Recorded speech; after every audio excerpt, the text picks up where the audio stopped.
What's the most shocking way someone you know became wealthy? Two of my best friends randomly married women who are incredibly wealthy, at least to me. One woman's father invented a medical device and makes millions in royalties every year. My friend knew she had money when they got married, but didn't realize how much until afterward. He contributes about 20% of his pay to the household, and the rest is basically fun money, since they aren't worried about retirement. He saves a little on his own in case of emergencies, but they will probably retire before 50. Another friend married a woman who inherited a business from her family. Her father made a couple of million and then sold the business to her over several years. She was a workaholic and bought him out after just a few years for a couple of million, grew it into a multi-million-dollar business, and then sold it to an outsider for several million. They put all of that money away and now work only to pass the time, so they don't touch their nest egg too early. On another note, a family member of mine worked their way into a C-suite executive role at a multi-billion-dollar company. No nepotism, no prestigious MBA, just a lot of hard work climbing the ladder. Their salary is about $250,000 per year, with a 25 to 30% bonus, sometimes more, once a year, plus 10 to 15% in stock options that vest over several years. Total compensation is around $400,000 annually. They once told me they try to live off their yearly bonus and save their entire salary. Story 2. I know this guy. We used to be kind of friends, but he grew up to be a bit of a twat who decided not to finish university. He was ridiculously into the transporter movies, so he got his driver's license instead, bought a small van, and started transporting stuff for anyone who paid him. He moved bands to small music festivals, parcels, construction materials, everything, with the obvious rule that he never checked what was in the bags. And he always reminded his customers of that. A few months into his business, a big company heard about him from one of the bands he worked with and hired him for a cross-country delivery because he was the cheapest. He got to the location, a big office building in the city center, was loaded up, drove across the country, arrived at another big office building, got unloaded, had his money transferred, and drove back home. The next day, the same company called him again for another cross-country trip. He did that, and then the next one, and the next. He drove for this company for a few weeks. Same route, same time, same stuff. He wasn't necessarily loaded, but he earned decent money just from this one company, so he bought another cheap van and hired his buddy to do other deliveries. When the company heard he had 2 vans now, they hired the other one too. By the end of that year, he had 5 vans with 5 drivers doing the exact same route over and over again. Then the company told him that the next delivery would be the last, but not to worry, they already had something lined up for him and his drivers so he wouldn't have to worry about money. He got to the new location, a huge warehouse with dozens of rows of racking and thousands of pallets of stuff. He was told they would eventually move all of it. He asked why they didn't hire a big logistics company with lorries, and they said they had heard great things about him. He was still cheap, and they weren't in a rush, so it was a win-win. He just shrugged and started moving stuff from this warehouse to another one across the country. He did that for a few months, day in and day out. Same warehouse, 4 hours there, 4 hours back, with 5 vans. This is when his life changed in less than 24 hours. One day, on the way across the country, he got a flat on the highway. He pulled over to fix it. The police showed up to help. They had a friendly chat. He changed the tire, finished the route, got paid, and went home. The very next morning, he got a call from the warehouse guys. They told him the company had finally decided to hire lorries, as him and his mates were taking too long. His services wouldn't be required anymore, but they wanted to honor their agreement and would pay him for the entire deal in one lump sum, with a little extra. I'm not sure if he realized what had just happened in that moment, or only when an enormous amount of money landed in his and his mates' bank accounts. From that point on, he immediately stopped bragging about this golden opportunity and only spoke about it to a very few people. To this day, we don't know who he worked for, and honestly, we don't even want to. But to understand the scale of things the money deposited was enough for him to buy a small house in the countryside and retire at 28, with enough wealth that not just he but his children and maybe even his grandchildren would never have to work a single day in their lives. Story 3. My friend trademarked a name and bought a domain for his small business. A major sneaker company later developed a shoe with the same name and purchased all his intellectual property for a substantial sum. He used part of that money to invest in his brother-in-law's business, a management software for industrial marine commerce. That investment made him millions. He's an average guy, not particularly ambitious, intelligent, or business savvy, just a good person with good luck. Story 4. I worked at Microsoft on a project called the HoloLens. It was fun, but after 10 years, the price was still too high and the headset too bulky. Microsoft decided to concede the consumer hardware market to Apple and others. So the project was canceled. My role was to make games for the HoloLens in a small studio within Microsoft called LXP. When the studio was dissolved, the lead left to start a new company and invited me to join. "What's the project?" I asked. "I don't know yet. We'll figure it out together," he said. 7 other guys agreed. They had savings or spouses who earned money. I didn't, so I said no. They named the company Against Gravity, since the HoloLens prototype had been called Grav-A, which I thought was funny. A year later, I saw they were making a VR chat app and giving it away for free. I felt good about my decision to pass on joining as the 8th member of the studio. The art looked like placeholder work. A few years later, my old PM Nick came on NPR's Planet Money. He was there to talk about how the little startup was now worth over $3 billion. Apparently, they had put the VR app, Rec Room, on mobile, and it was being considered a Roblox competitor, so they did figure it out together. Story 5. A distant family member worked at a gas station cafe. An old grumpy man came in every day for his coffee, and nobody liked him. She went out of her way to be friendly, asking about his day and sitting to chat when it was quiet. Sometimes long stretches passed with no customers, as they lived rurally. When he passed away, she learned she was to inherit his money, hundreds of thousands of dollars. He had no family and had appreciated her kindness, so he left her everything. She used the money to build a house and buy a construction company. Story 6. My mom's friend's daughter became a millionaire overnight in a strange way. Her father had walked out on the family when she was in kindergarten. No relationship, no child support, no visits, just gone. Her mother struggled for years to make ends meet. When the girl was finishing high school, her father was killed by a FedEx truck, and she received a settlement of $1 million. Story 7. The guy who invented smart food popcorn lives in my town, and we have some mutual friends. The unexpected part of his story is that popcorn wasn't his original idea. He had invented a resealable chip bag. When pitching the product to investors, he filled the bags with popcorn to demonstrate how they worked. The company hated the bag concept. Why prevent chips from going stale? That would cut into sales. But they loved the popcorn, a stoner's blend with Parmesan cheese. PepsiCo now owns Smart Food, and he is worth millions. Story 8. I heard from coworkers that a former colleague, laid off about a year earlier, had won first place in a World Series of Poker event in Las Vegas. The buy-in was $1,500 with roughly 1,300 participants, and the first place prize was $315,000. Not crazy money, and not the main event, but still very impressive. I check his results on the WSOP website from time to time.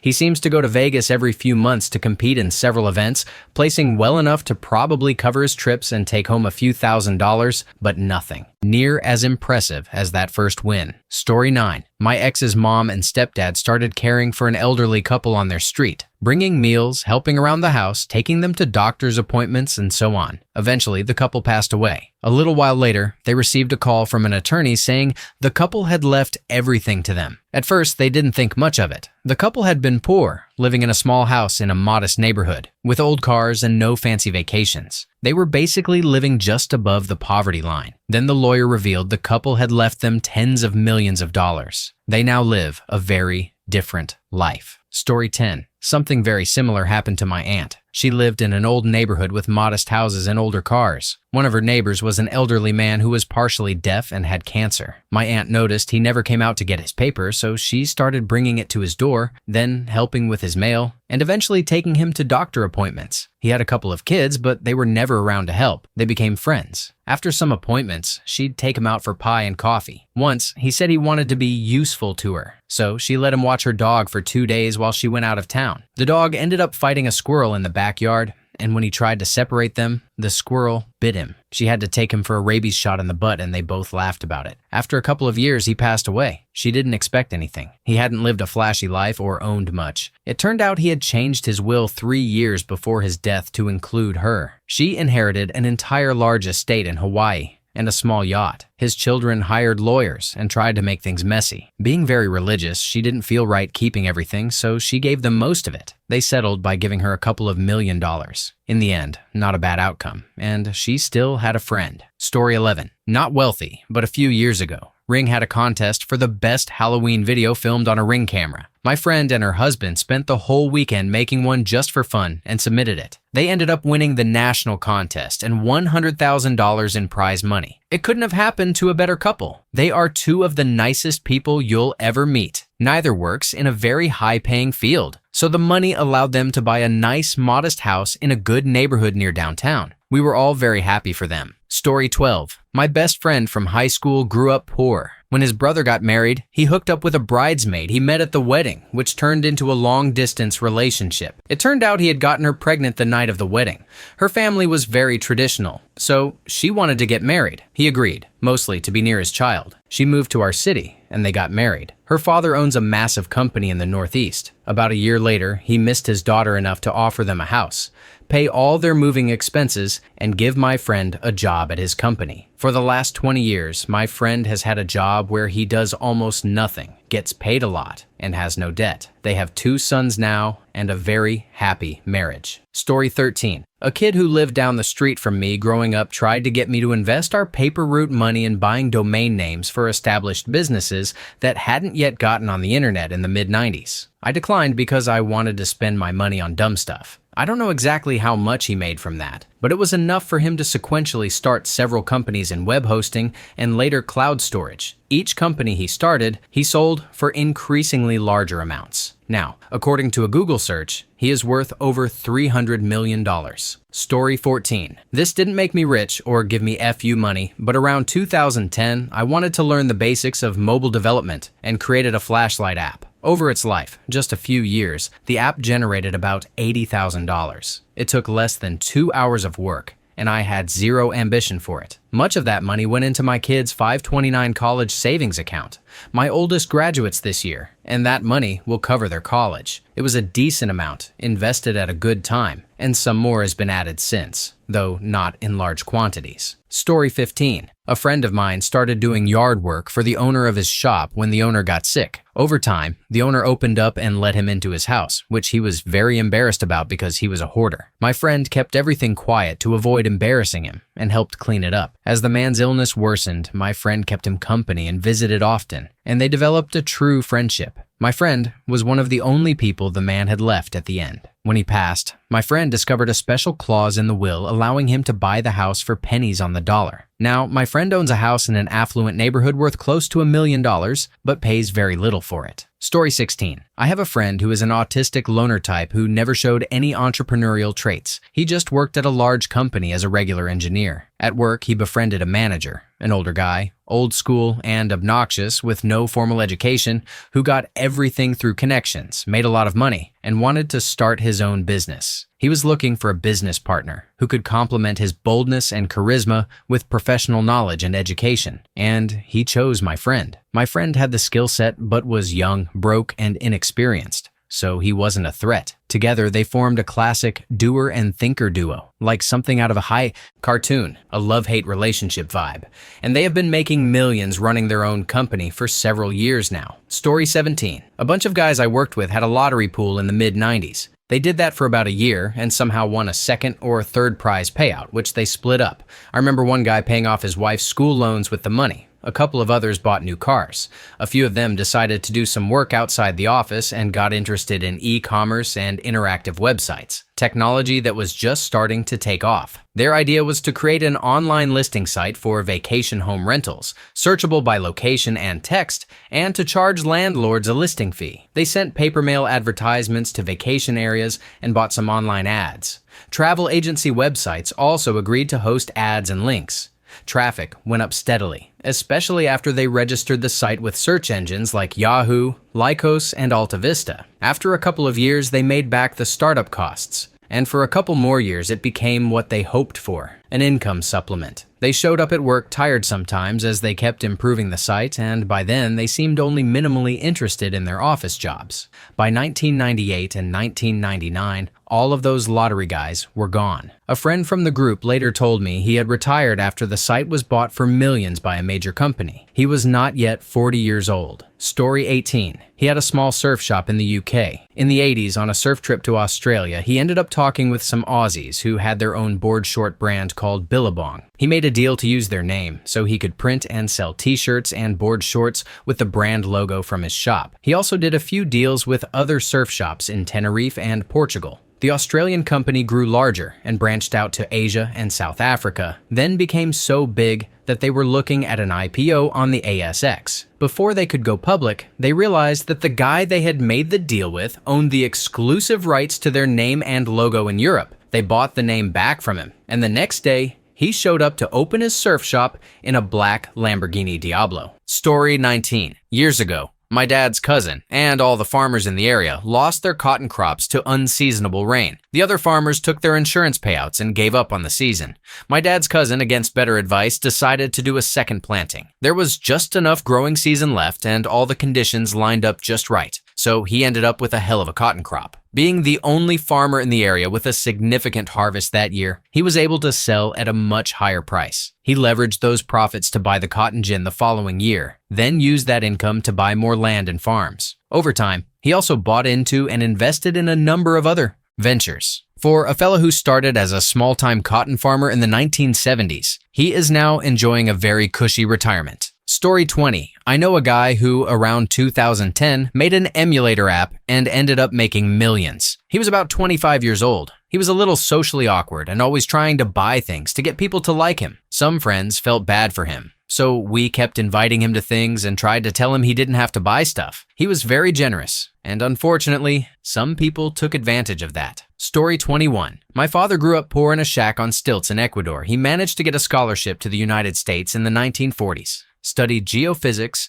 graduated, and got a job with Standard Oil. He met and married my mother, a North Carolina native. They wound up in Cuba before, during, and after Castro, and eventually settled in Florida after being ejected from Cuba. The first thing my parents wanted to do did not work out, so they turned to a second idea with only $3,000 they had saved. They never took out a loan for anything. They got lucky, and they knew it. What they rode to their fortune was Chifles plantain chips. When my father died in 2000, he was a multimillionaire. He and my mother both credited incredible luck and hard work all the way. I always said they lived the Horatio Alger story. Story 22. A neighbor who used to live next to me was a neurosurgeon in the 1960s who did not like the tools available to him in surgery, so he and his brother started a company making polarized surgical instruments and manufactured them themselves. They eventually sold the company for tens of millions in the 1990s. Almost all of the technology they invented is still manufactured today. He held around 25 patents. And his brother, who stayed a practicing surgeon while my neighbor ran the company, is considered one of the fathers of modern neurosurgery. Story 23. I was wealthy on paper. Then it was gone. In 2019, I bought about 12,000 Terra Luna crypto coins for about 34 cents each and then forgot about them. A year or so later, I checked and they were worth about $600,000. They kept going up until they were worth $112 each, a paper gain of about $1.4 million. I sold around $150,000 worth to do some major work on our home and was thinking about how to cash out more while minimizing taxes. Then, suddenly, in 2022, the Terra stablecoin broke its peg to the US dollar, and the value of Luna dropped from $112 to about 10 cents in 3 days. My investment went from about $1.2 million to $12 in 3 days. There was a very important lesson I learned. Take some of the profits on the way up. Story 24. A friend of mine got, I do not want to say wealthy, but certainly well off, due to a few interesting factors. We were at university together studying different subject areas, but we were part of the same club or society, 14 odd years on, and we all still meet up regularly. He went on to do a master's degree, and when he graduated, he received a golden handshake from a massive company, which he immediately used as a deposit on a house. He was paid fairly well, and most of his work was offshore. If he spent more than 6 months away, he did not have to pay taxes, or at least paid much less, though I am not entirely sure. When he finished a job or had time off, he would head out traveling to interesting places. While working offshore, he took every training course he could on every piece of equipment available. Then he was made redundant and set up his own company, basically contracting to do the same work he had been doing before. He was almost immediately signed on for a contract with the same company at 3 or 4 times his previous pay. One of the main reasons was that as the industry moved on and equipment was upgraded, there were only a handful of people who could competently operate some of the older gear. It was more efficient for them to pay him a fortune for that one job than to spend months training someone else. He is a really nice and humble bloke, always has time for people, up for a laugh, and always has a few crazy stories to tell. Story 25. This happened to a former friend of mine. She lived in her family house in upstate New York and worked as a trainer at a local gym. Her neighbor was an elderly woman, a former editor for the New York Times, no husband or kids, a first-wave career woman from the 1950s and 60s. My former friend started running errands for her, then cooking meals. The woman paid her, but not much. She was happy to do it because she liked her and had compassion. Over time, she became her home health aide, taking care of her right up until she passed away. When the woman died, my former friend discovered she had been left the bulk of the estate, including the house. But it turned out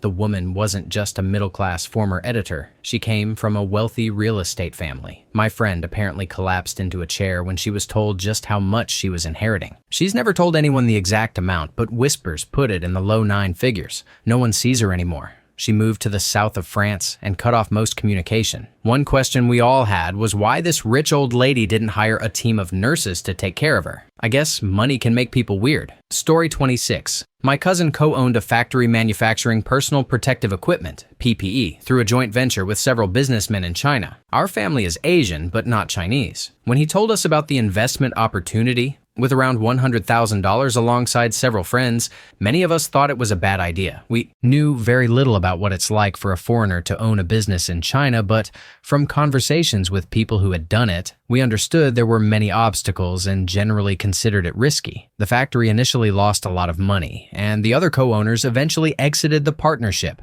leaving him as the sole owner with significant debts. 8 figures. Then COVID happened. His factory became extremely profitable almost overnight. Face masks, in particular, surged in price at the beginning of the pandemic, and his factory produced and exported close to 1 billion masks in the first year, not including the other PPE products they were making. He has since sold the factory and is living a very comfortable lifestyle. Story 27. A career waitress at the restaurant I worked at while paying for college had a real soft spot for an older man who came in 4 or 5 times a week for lunch. Over the years, she got to know him, listened to his stories, and even bought him Christmas presents every year because he was so alone in the world. When he passed away, he left her a fortune. He had no real family. She had no idea he was wealthy. He was a very low tipper, drove a basic car, and dressed very plainly. Story 28. My uncle worked for a big company in the 70s, think Kodak or Bell Telephone, and they decided to close a very small division that wasn't making enough money. He worked in that division and decided to buy out the technology to start his own company. The cost was about 1 year's salary for him, and it was a big deal for the family, with several relatives contributing a few $1,000s each as investors. The business provided a nice living for his family, and the family members were all paid back. Then, in the 90s, looming Y2K worries caused companies to look at older technology to review and back up systems that might fail. From 1995 to 2000, they did 100 times the business, and in 2002,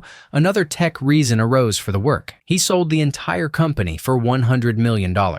A neighbor of mine invented a very specific rendering process used in video game graphics in the early 2000s. It is patented and licensed to major game companies, and he still collects checks, having been effectively retired since then. He's the guy I point to when people worry that all their kid wants to do is play video games, because that's exactly how he got started. Story 29. I worked for a major vape juice manufacturer about 10 years ago. It had huge potential and was at the forefront of a booming new industry. They made insane amounts of online sales, but the business had just been started by 2 guys in a garage, and it grew too fast for them. They went through 4 CEOs in 4 years, spent tons of money on harebrained ideas and training seminars, practiced rampant nepotism, and hired and fired seemingly at random. It was a real mess. At one point, they brought in a new CEO who laid off about 25 people in one group right away.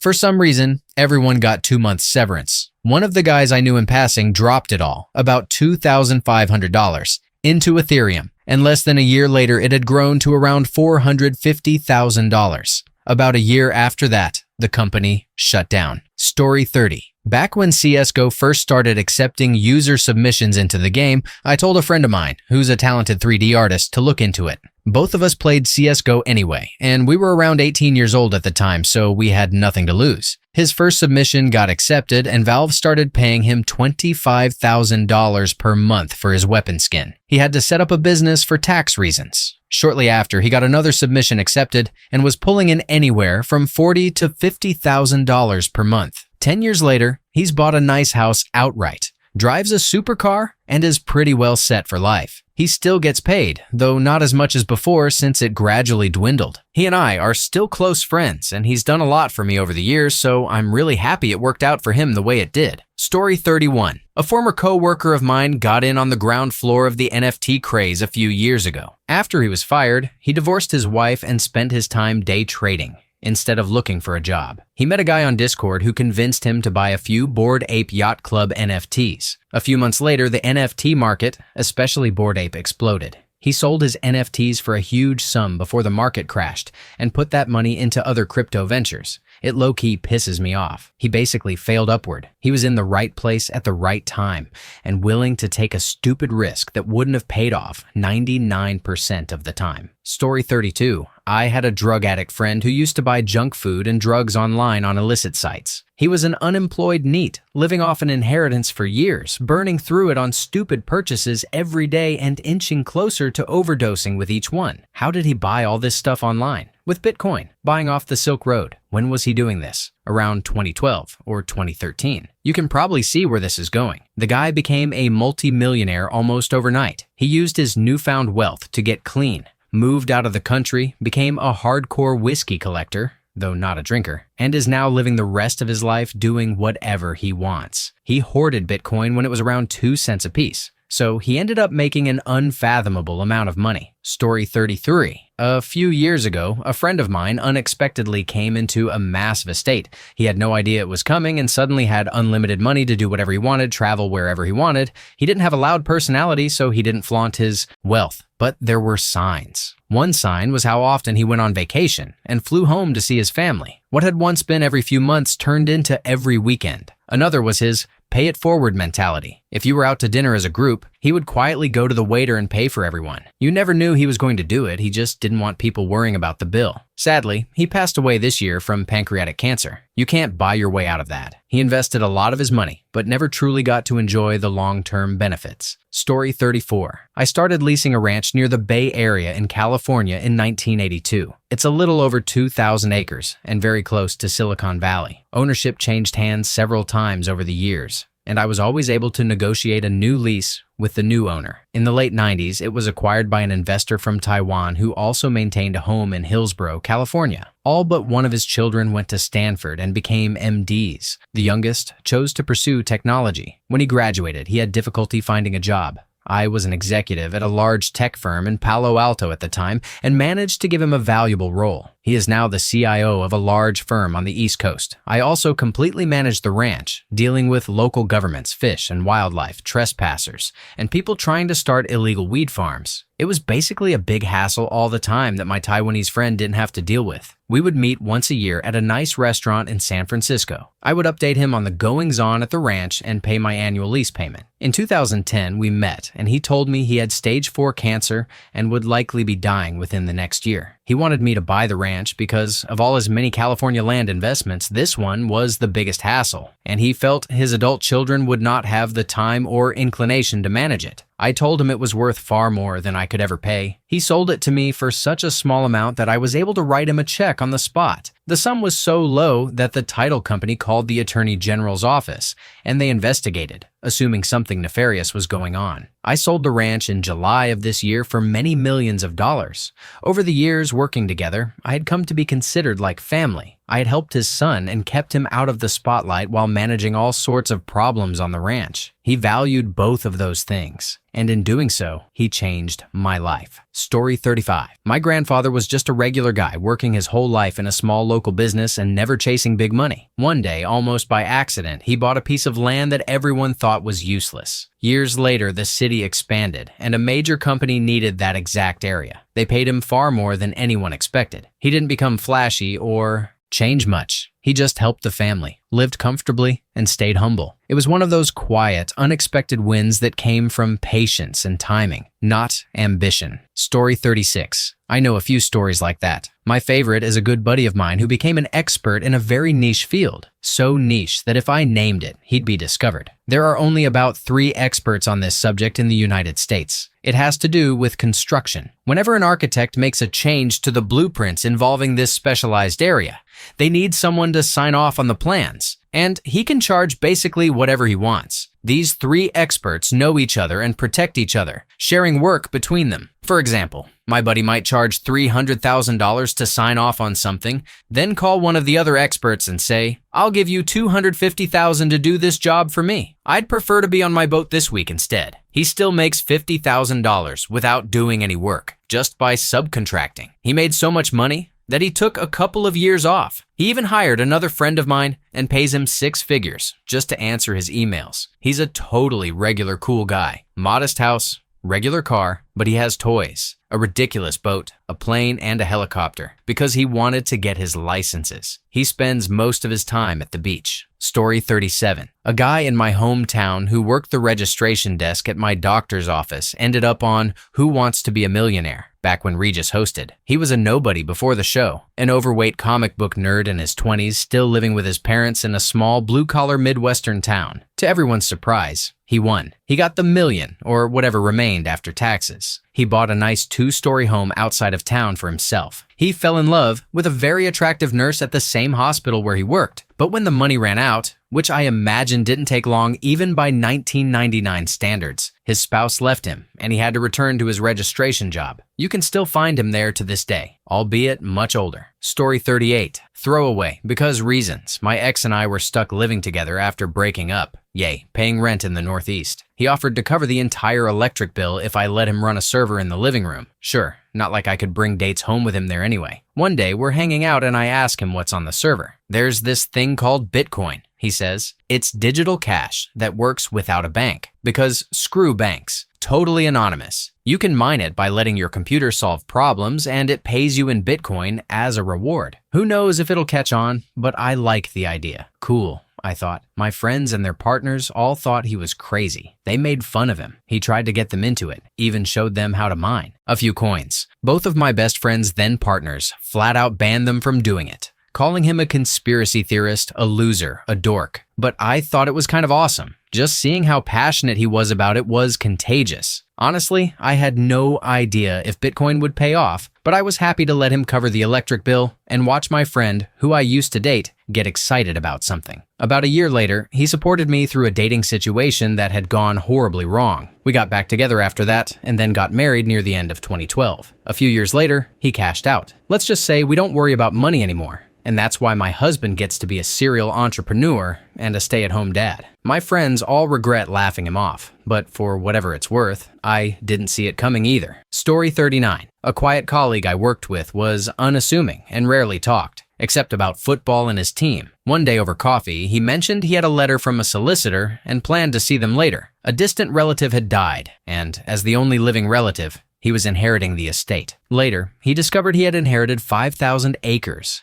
and a building site development, which already had 6 houses nearly complete and another 6 under construction. The estate was worth millions and continues to generate income. He bought me a beer. Story 40. I had a girlfriend who, on a whim back in 2011, put about $9,000 into Bitcoin. Her dad had given her the money, part of a total inheritance of $36,000 from her grandmother's estate. Most of it went to pay for the rest of her undergrad degree, and this was supposed to be her mad money portion. She wasn't interested in fancy clothes, expensive bags, or taking her boyfriend out to dinner. She liked tech and was fascinated by the idea of cryptocurrency, but she was too broke to risk much money. I was a little better off, but I wasn't sold on the idea either. More fool me. Over the next 2 years, she accumulated around 1,050 BTC, back when the price was under $10 per coin. Unfortunately, we were naive kids and had no real understanding of the risks. She kept it in multiple hot and cold wallets, But the largest portion, over 300 BTC,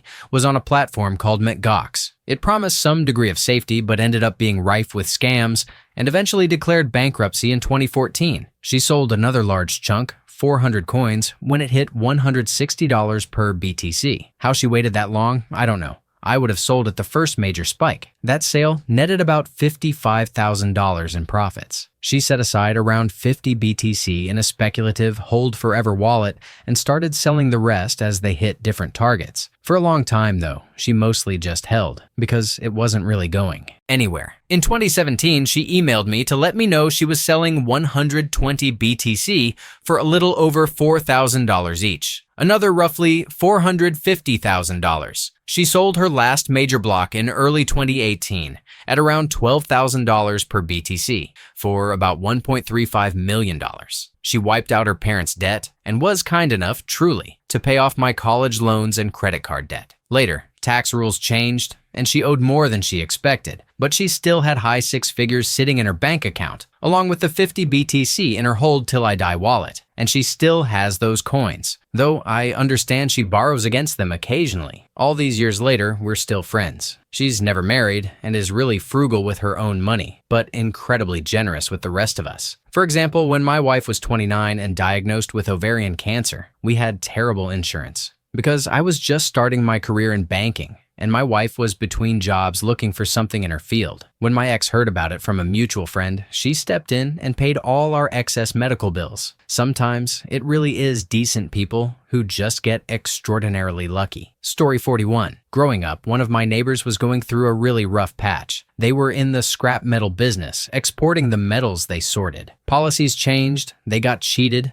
and ended up shutting down the business. They sold off everything except their house and the license to the business. Somehow, the neighbor had the foresight to keep making the annual license payments, even though the business was closed. He would borrow money from my dad to cover them. Fast forward about 2 decades. The policies changed again overnight. The business became extremely lucrative, and everyone rushed to set up new plants and secure licenses. He sold his license, which he had been paying around $5,000 a year to maintain, for over $2 million.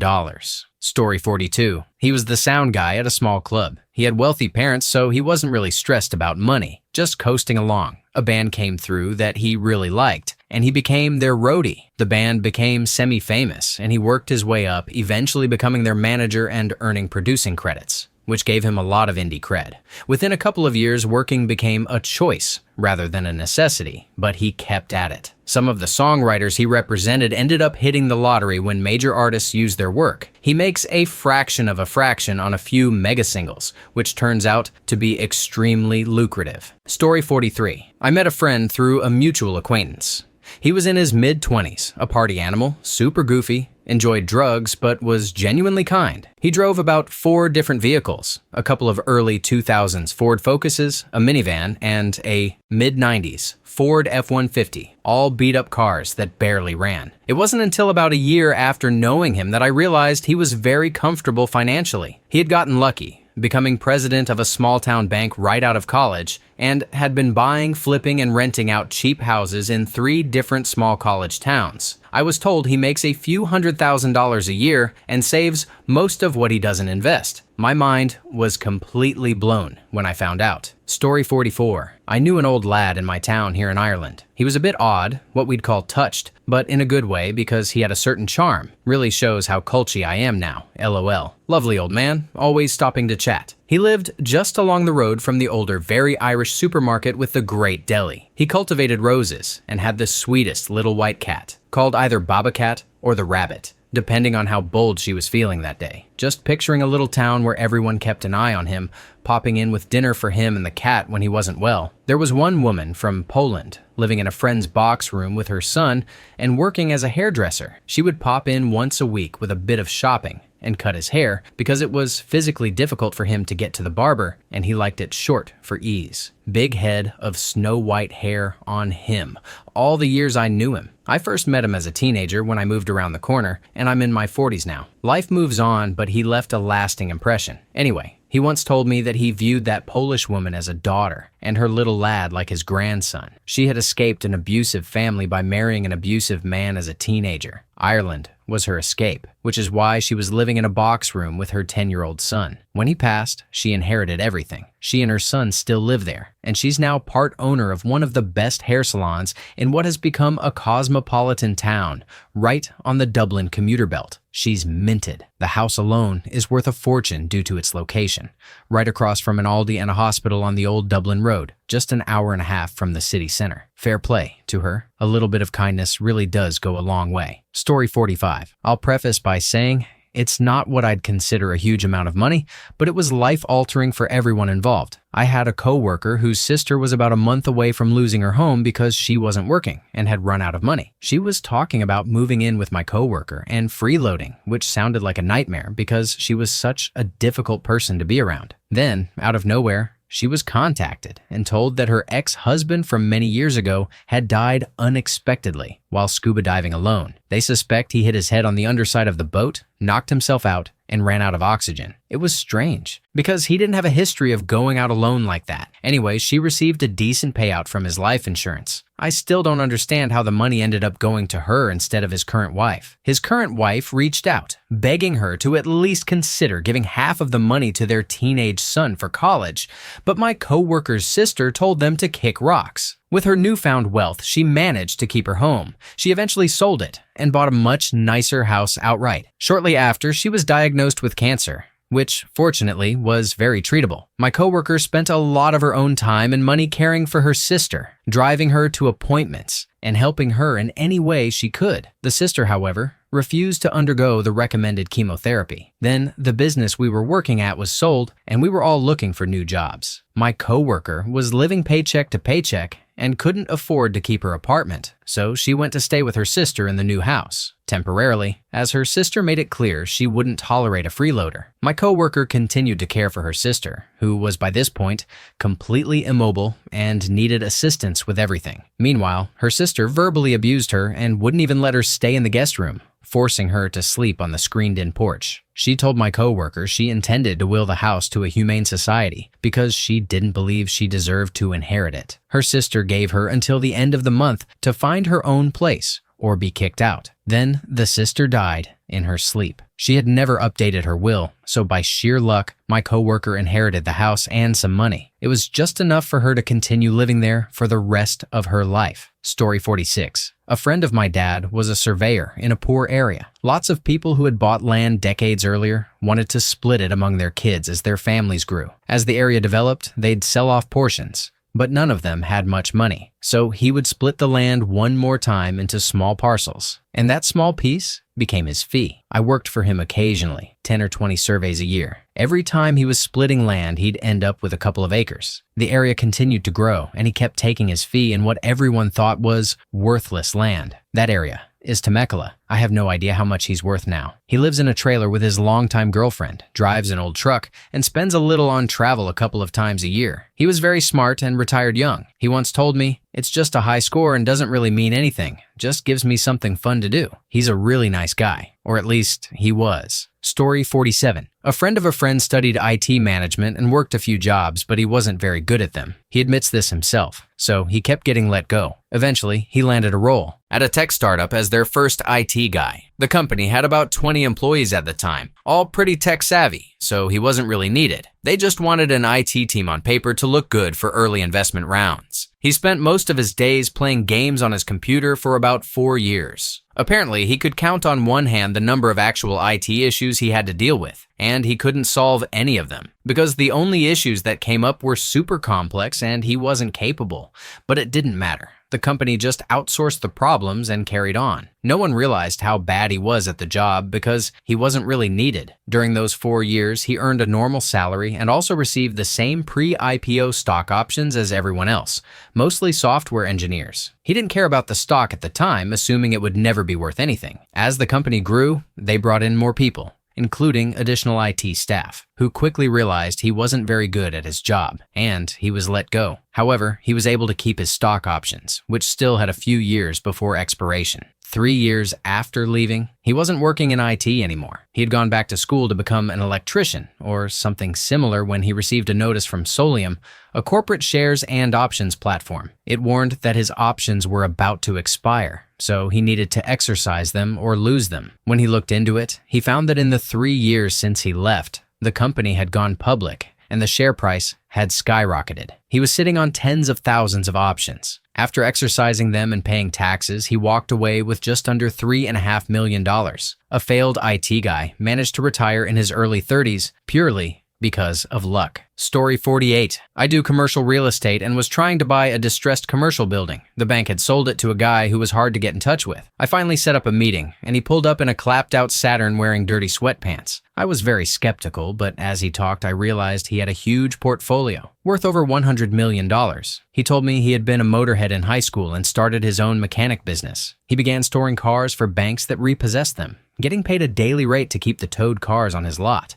He admitted he would sometimes damage the cars on purpose, then get paid to fix them before auction. Very shady, illegal stuff. Through that, he met a banker who told him about a car dealership the bank had foreclosed on and couldn't sell. He put together a loan application and admitted he lied about everything, grossly inflating his income and ability to repay. He said he would have struggled to make the first payment, but he wanted the lot. Almost immediately after buying it, a broker contacted him. Walgreens wanted the location and would do a triple net lease, meaning they'd handle the building, maintenance, taxes, and he would just collect a monthly check. Instantly, a multi-million-dollar property. He used the funds from that deal to buy other distressed properties the banks didn't want. Despite having more money than he knew what to do with, he was still the same greasy, dirty fingernails motorhead guy. Story 49. This chick I used to work with quit her job to go work for Palantir back in 2019. Mind you, this was before anyone really knew anything about Palantir. They were some random pre-IPO company that dealt exclusively in government contracts, selling big data services.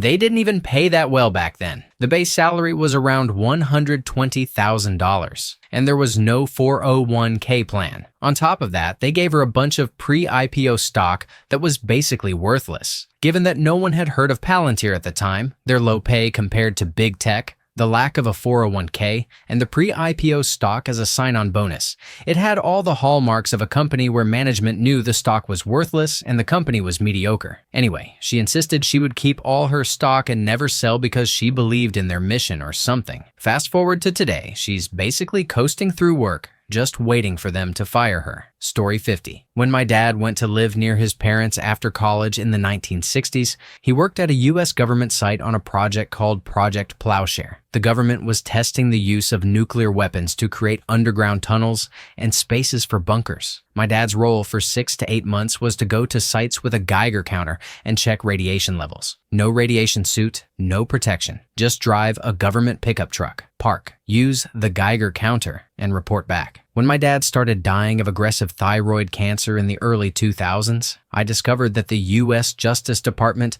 had set aside billions to compensate people who had worked at 1960s nuclear sites without protection and later developed certain cancers. I filed a claim, and a year later, we received over $450,000. Not a massive windfall, and I would have much rather had my dad back, but it was surreal, especially since my brother and I never expected to inherit anything from his lifelong lack of savings. Each of us used the money to make a massive down payment on a house. The weirdest part? I later found out my dad had once been posted outside Area 51 for a few days. Story 51. One of my friends from high school is a computer genius, but also a huge stoner. He didn't really realize how smart he was. I'll probably butcher the details because I never fully understand what he's telling me about his work, but I can at least tell the general story. We both went to the same university, and a couple weeks into the semester, I ran into him. He was talking about how he showed an assistant professor some of his computer projects. The professor geeked out over a program he had developed for aggregating data or something,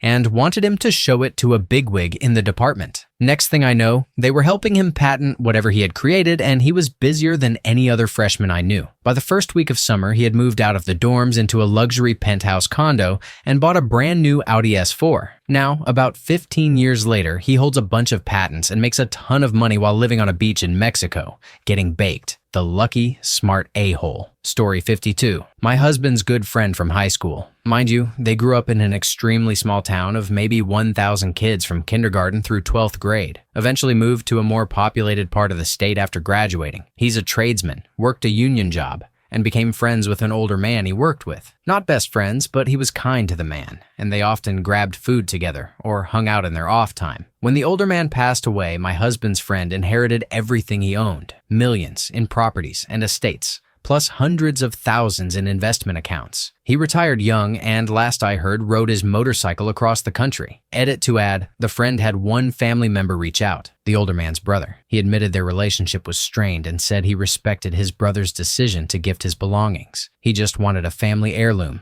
an old watch, which my husband's friend gave him. Story 53. A guy fell asleep at his computer and his head hit the keyboard. Turns out he was on a government website and accidentally caused it to malfunction, giving him full administrative access. He woke up, saw a bunch of random data, and just closed the PC. 4 hours later, 18 agents showed up at his house. They didn't raid him, but they made him explain how he gained access to literally the entire servers and data, with full admin privileges capable of wiping the entire service. He had to demonstrate exactly how he fell asleep and landed on the keyboard. It took them 18 days to replicate the accident, testing repeatedly until someone finally managed to reproduce it. In the end, they paid him $250,000 for his help. Story 54. My pothead friend heard about this weird thing called Bitcoin that was about to be introduced. He knew nothing about it, just heard some guy say it was a sure thing. We all made fun of him and tried to convince him it was a scam. He wouldn't listen, convinced it was his ticket out. He finally decided to spend an entire paycheck buying coins. This guy lived paycheck to paycheck, so it meant not being able to pay his bills or buy weed, and he spent 2 weeks begging us for free food. He spent $624 on Bitcoin at the start of 2010. Now, he's a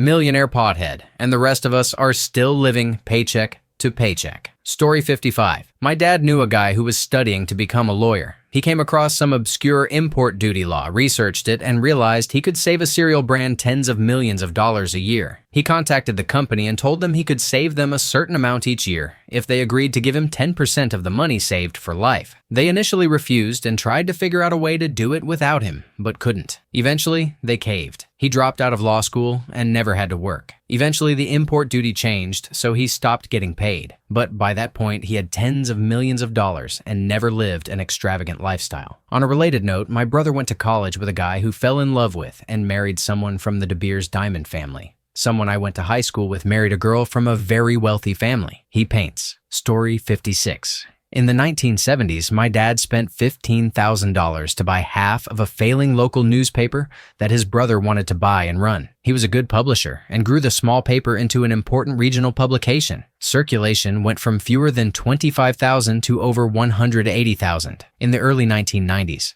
my uncle sold the paper to a huge media company that owned dozens of newspapers. Between the rise of the internet and poor management, the paper was shuttered around 2002. My dad's $15,000 turned into several million without him having to do anything at all. He wasn't much of a risk taker. He always said he would rather invest in a business run by someone he knew well and wanted to succeed. He did lose a fair bit of money doing that too. The amazing thing was that he never lost a friendship over it, even when some of those friends and family members' businesses failed. Story 57. My dad worked in a very affluent New York suburb as a building inspector. There was a man in town who did nearly all the excavating, foundation, and paving work. This man was a multimillionaire and could probably buy and sell most of the people in this wealthy town. He had emigrated to the U.S. from Poland with an 8th grade education and almost no English skills. But he had an excellent head for business. With help from no one, he built a huge construction company that made him a millionaire many times over. Another person, one of my in-laws, went off to fight in World War II. When he returned, he wasn't sure what to do next. He took a job as a plumber's apprentice and eventually became a plumber and then a master plumber. Over time, he built his own plumbing business and expanded into a full HVAC business. After the war, he married and, with his wife, settled just outside the state capital in a still relatively rural area. He purchased land in that area whenever he could. Time passed, and the business became the leading plumbing and HVAC company in the area. He began developing the property he had purchased, which had become a very desirable suburb outside the major city. and then turned his attention to commercial properties, rehabbing them, managing them, and leasing them to companies. He became a millionaire many times over. It really came down to a little luck and a lot of hard work. He passed away probably about 10 years ago. His sons still own the company and have continued to grow it. They weren't particularly interested in the real estate side, so they sold off many of the commercial properties and reaped the benefits of decades of growth. Story 58. My uncle married a woman who worked in tech back in the 1990s. She was nice enough, but early in their marriage, she went off the rails into mental illness. She quit her job and devoted all her time and energy to delusional beliefs, even writing what she claimed was a new version of the Bible. My uncle essentially became her full-time caregiver until she passed away in the 2000s. After she died, while sorting through her assets, he discovered that back in the 1990s, before they got married, she had bought a ton of tech stocks, including Apple and Amazon. He sold it all, quit his job, bought a cabin in the mountains, and today, he and his new girlfriend just go on hikes with their dogs every day. Story 59. I know someone who went to work for a startup during the tech boom in the 1990s. Sometimes compensation was given in stock, which was almost worthless at the time because there wasn't always enough cash for full pay or bonuses. He stuck with the company, and it kept growing. His mom was always trying to get him to leave for a job that would actually pay him, but he refused and stayed the course. That company was Microsoft. He's now insanely rich from all the stock he accumulated. Story 60. My friend Jerry, who no one would suspect was wealthy, recently passed away and left his entire holdings, $46 million, to various charities. I'm 74 and have known Jerry since I was 5. He grew up a few doors down from me. Jerry never married and lived in the same house his entire life. The house was built in the 1950s and is probably less than 1,500 square feet. My current bedroom is larger than his living room. Jerry would buy a new car about every 7 or 8 years, usually after putting around 300,000 miles on it. He hardly ever bought new clothes and would wear them until they literally fell apart. He had a modest salary as an accounting professor and women's head basketball coach at Wilmington College in Ohio. Yet he accumulated unbelievable wealth, a result of his frugal lifestyle. Jerry began building his fortune by joining an investment club while in college in the mid-70s and 80s. It's been speculated that he bought stocks in Apple, Microsoft, Oracle, and other high-flying tech companies, and never sold. Everyone who knew Jerry was stunned when the news of his charitable donations came out. Story 61. My cousin YOLO'd into Dogecoin because he loved Shiba Inus. He accumulated millions of coins from mining and buying over the years. In 2021, the value skyrocketed, and he sold a portion, living a wild life. The problem is, he loves drugs, women, and cars without restraint. After some wild binges, many women abroad, and several crashed cars, he's back on the low again. I haven't really talked to him much since I've never liked his personality, even before the money, so I don't know how he is these days. Still, he always wanted to live the high life, so at least I'm glad he got to experience it. Story 62. I knew a guy who was the ultimate what-if story. He co-founded a biotech research firm in grad school, but sold his shares for a pittance right before the company became a multi-billion-dollar empire. He spent the next 20 years teaching high school chemistry. When he received a terminal cancer diagnosis, we all felt terrible because we knew he didn't have the money for quality treatment. Then, suddenly, he was paying for top-tier private doctors in cash. He told us his old biotech partners were giving him a grant, and we all believed him because of his background and his contributions to the company, even though he had missed out on the big payday. It wasn't until much later that the truth came out. He hadn't gotten a grant. He had used his chemistry degree to manufacture the purest crystal meth the market had ever seen. He didn't need the biotech firm to become wealthy. He just needed his cancer diagnosis to remove all inhibitions about pursuing wealth. He went from a struggling teacher to running a $100 million drug empire. Story 63. Honestly, Bitcoin. A friend bought a good amount back in 2010 and told all of us it was the future. We all gave him some solid side-eye, made jokes, and told him his electronic, imaginary money was a waste. He sold a good portion in 2022, still has a lot, and is very wealthy today. You'd never know it talking to him. He doesn't drive a crazy car or flaunt his wealth. He didn't quit his job. He just quietly amassed a fortune. 15 years later, I still don't understand how cryptocurrency works. As much as I'd like to say I'd go back and tell myself to buy it, there's nothing anyone could have said in 2010 that would have made me believe it would be worth what it is today. Good for him, though. He's the nicest dude. Story 64. I was at Sun Microsystems when they went public. There were about 70 instant millionaires. Within a month, the parking lot looked like a Porsche dealership. I joined Sun 2 days after they stopped offering the really good stock options.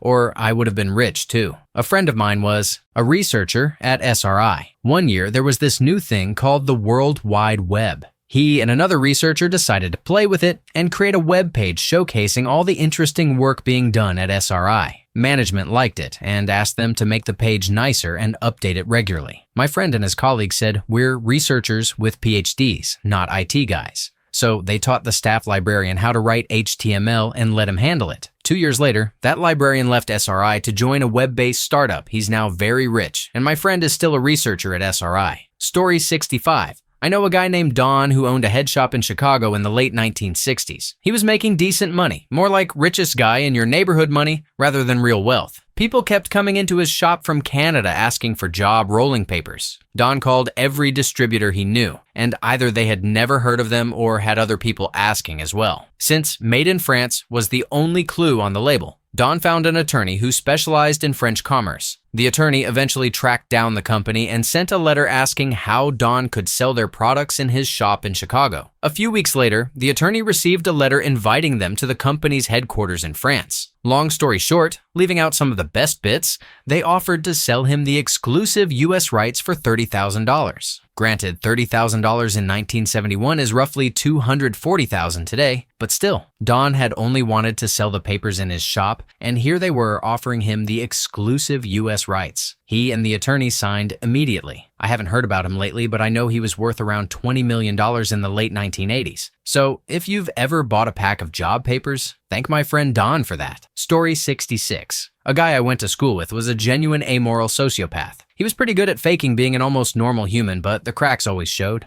After graduation, he got into self-help as a way to manipulate people and ended up starting what I can only describe as an MLM cult. It never got very big, maybe around 100 people, before he was arrested for some form of fraud related to the scam. He made a lot of money for a few years, though. If you had asked me in high school, I would have told you he'd make a good salesman. I just never realized how good. Shame it was all fraudulent, but honestly, that shouldn't have surprised me. Story 67. I have one story that fits the big payday mold and one that's the opposite.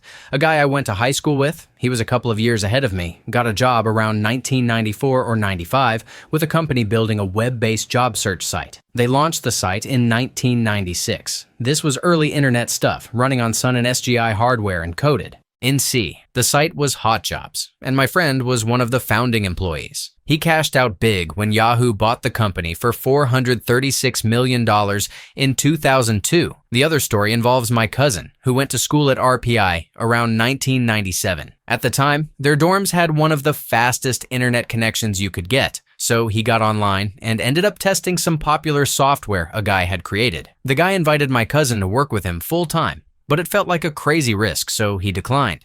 The guy was Justin Frankel, and the app was Winamp. In 1999, his company, Nullsoft, was acquired by AOL for $400 million.